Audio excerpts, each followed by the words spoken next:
Ha, yine de şöyle bir öteki bu aldı. Çıktın da Aa.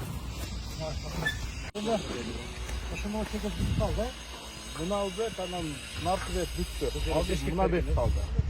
Bu da kaldı bu. Yekçer işle. Tezesi olmadı. Ya. Beton spoloda kömürü aldırıp ana o betondordu gördünüz mü? Betondordu topalar. Ana açıda oldu. 3 iş spoloda. Bakalım olur. Hani yok şimdi. Yok. Güzel çok genç. Ha. Neymiş?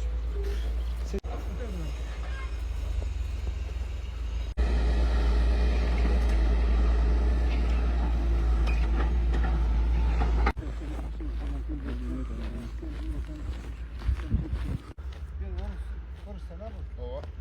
Sen orası geldi daha. Gitken de o çakır diyor. Hayladın.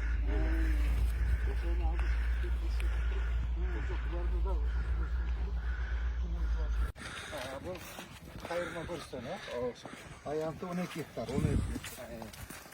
Kaç ot kaldı hemen o? Evet, valla. Birinci Mayıs'ta okundan başladı. 40-50 yıl kaldı mı? 70 yıl oldu. Kötü, 70 yıl olsa onu tozalap.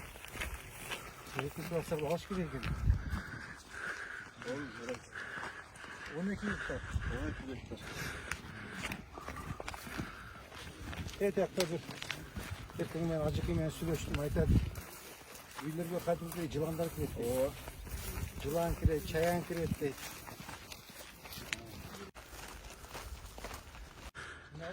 Kayırma ek ya bu. Halde olsa kayırma bir.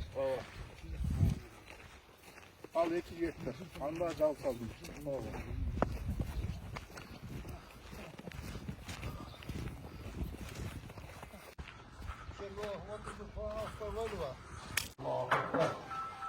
ترميهم بحجارة من سجيل فجعلهم كعصف مأكول صدق الله العظيم سبحان ربك رب العزة عما يصفون وسلام على المرسلين والحمد لله رب العالمين Amin. Amin. Şu okuğan kelimetli Kur'an-ı Kerim'den faydalan soğukturdu. Peygamberimiz Muhammed Mustafa Aleyhisselam muhtarına başladık.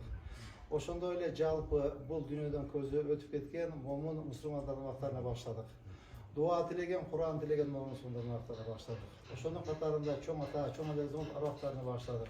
Oşonun katarında oşul kayırma körüsünde jatkan bizdin, çoğun ata, çoğun adezon Müslüman bir doğanlar muhtarına başladık. Jatkan Allah'ım uşede jatkan bizdin ruhlarımızga 5'ten orun ber. Bilip bilbek etiyem könüs Allah'ım özün keçir.